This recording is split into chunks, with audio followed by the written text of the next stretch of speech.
जो आपका नारा है 400 पार का नारा है एनडीए का, लेकिन उसके मुकाबले अगर आकलन किया जाए 19 अप्रैल को उठाकर, पहले चरण को उठाकर, कुछ ऐसे राज्य हैं जहां पर वोट प्रतिशत में काफी कमी आई है।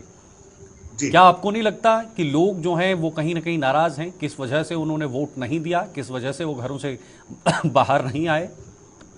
जी जी, पहली बात तो मैं JK 24/7 के माध्यम से देश की जनता को, जी, आप लोगों के माध्यम से, मेरा सौभाग्य मैं चैनल पे बैठा हूँ, मैं अपील करना चाहता हूँ देश के लोगों से, कृपया आए, आपका अपने मतदान का अधिकार इस्तेमाल करें। ये देश की तरक्की का, मजबूत भारत का, विकसित भारत का चुनाव है। ये कोई भाजपा का चुनाव नहीं है, ये भारत का, मजबूत भारत का चुनाव है। आप किसी भी पार्टी को वोट करें, बट वोट करें। अब रही बात, मैं आपके प्रश्न का उत्तर देता हूँ, कम वोटिंग या ज्यादा वोटिंग, कहीं पर ज्यादा वोटिंग भी हुई है, कहीं पर कम वोटिंग है, बिल्कुल निराशाजनक है। इस नजरिए से नहीं कि भारतीय जनता पार्टी को कम वोट मिलेगा, इस नजरिए से कि लोगों की जागरूकता वहां पर कम है। तो मैं ये कहना चाहता हूं कि ज्यादा कम वोट से भारतीय जनता पार्टी को फर्क नहीं पड़ता, लेकिन हाँ, देश की तरक्की के लिए जरूर फर्क पड़ता है। तो सभी लोग आए, वोट करें। मैं फिर भी कह रहा हूँ आपसे कि हम लोग आश्वस्त हैं। हम एक सेकेंड और, फ्यूचर में हम इस बात पे जरूर दोबारा डिबेट करेंगे, और फिर मैं आपसे कह रहा हूँ, देखिए हमारी सरकार बड़ी मजबूती से बन रही है। ठीक है जी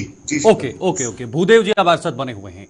भूदेव जी, बीजेपी के नेता कह रहे हैं कि हमें कोई फर्क नहीं पड़ता, 2019 अप्रैल की बात करें, पहले चरण की बात करें, तो क्या लगता है कांग्रेस कहां पर खड़ी है इस वक्त 19 अप्रैल के बाद जो पहले चरण के चुनाव हुए हैं? जी शीतल जी, बहुत बहुत धन्यवाद। शीतल जी, मुझे लगता है कि अब तो पूरे देश को पता चल चुका है, और खासकर हमारे देश के माननीय प्रधानमंत्री मोदी जी और अमित शाह जी को भी पता चल चुका है कि अब इस बार उनका क्या होने वाला है।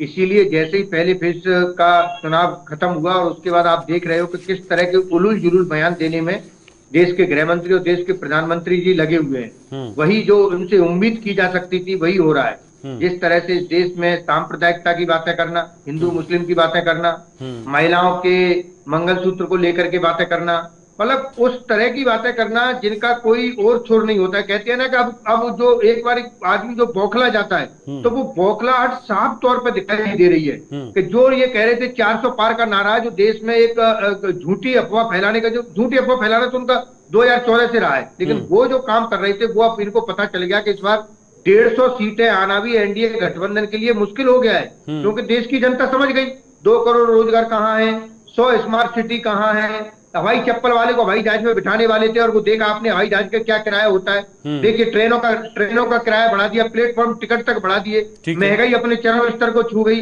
ILO का डाटा कह रहा है कि देश में 85% जो क्या है युवा बेरोजगार घूम रहा है। तो ये जो आंकड़े हैं इनको देश की जनता देख रही है। यही सोशल मीडिया और मीडिया के जमाना है। कुछ मीडिया चैनल प्रमुख है वो नहीं दिखाते, वो केवल मोदी जी के इंटरव्यू को दिखाएंगे कि हम चूसा का नहीं चूसा। आज वो चूसा हुआ आम दिखाई दे रहा है। जनसभा में जब जाते हैं तो वो ये नहीं बताते कि हमने क्या विकास किया।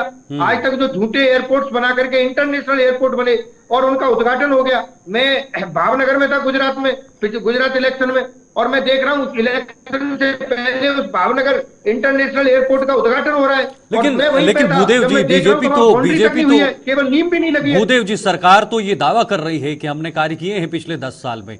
पिछले 70 साल उठाकर देखे जाएं तो उसके मुकाबले 10 साल में ज्यादा कार्य हुए हैं एजुकेशन के क्षेत्र में या बाकी अन्य क्षेत्रों में। ये दावा कर रहे हैं।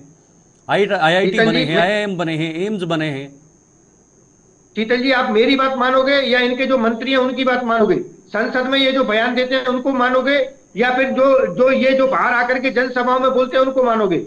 विदेशों में जाकर के मोदी जी कहते हैं कि प्रत्येक दिन यूनिवर्सिटी बन रही है, प्रत्येक साल में एम्स बन रहे हैं, IIM बन रहे हैं, और यही संसद में इनके मंत्री बोलते हैं कि पिछले 5 साल में कोई एम्स नहीं बना, कोई IIT नहीं बनी, कोई यूनिवर्सिटी नहीं बनी। तो ये इनके ही दावे हैं, हम तो नहीं बोल रहे। सरकारी दावे, सरकारी रिपोर्ट्स बोल रही है। तो ये जो क्या है, लोग देख रहे हैं कितना बरगलाने का आप काम करोगे। मैं जल्दी से जवाब लेता हूँ, फिर संदीप जी के पास भी जाना है। काम किया जी, फिर जल्दी से जवाब लेता हूं पवन जी से। संदीप जी के पास बात आप होने नहीं देते बीच में। जी, बोलिए।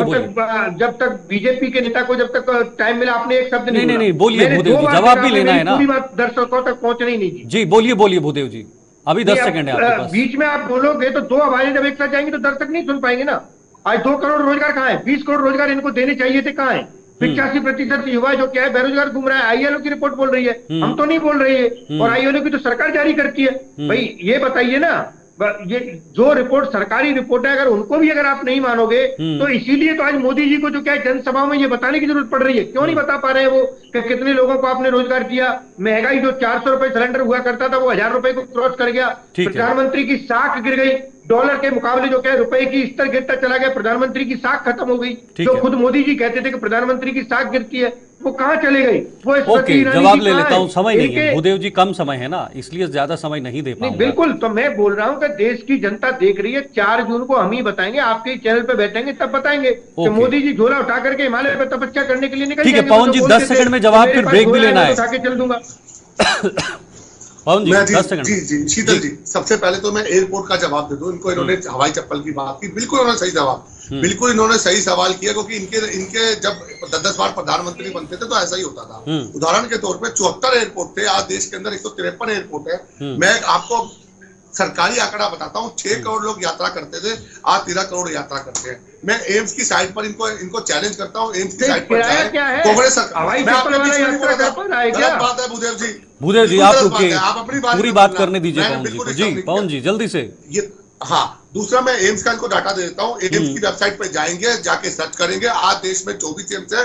कांग्रेस ने केवल 1 एम्स बनाया था, 5 अटल बिहारी वाजपेयी जी ने, आज 18 माननीय मोदी जी की सरकार में 10 साल में एम्स बने हैं। तीसरा मैं इनको रोजगार की बात कह देता हूँ, 12 किलोमीटर से जो आज डेली 36 किलोमीटर सड़क बन रही है, तो उसमें 28 लाख मजदूर काम कर रहा है। जिस तरीके से 12 करोड़ शौचालय बन रहे हैं, 12 करोड़ जल से नल बन रहा है, जिस तरीके से हाईवेज बन रहे हैं, 5 शहरों की जगह 20 शहरों में मेट्रो बन रही है, मजदूर, इंजीनियर, जीएम, डीएम, आर्किटेक्ट, उन सबकी सारी कंपनीज को जो रोजगार मिल रहा है।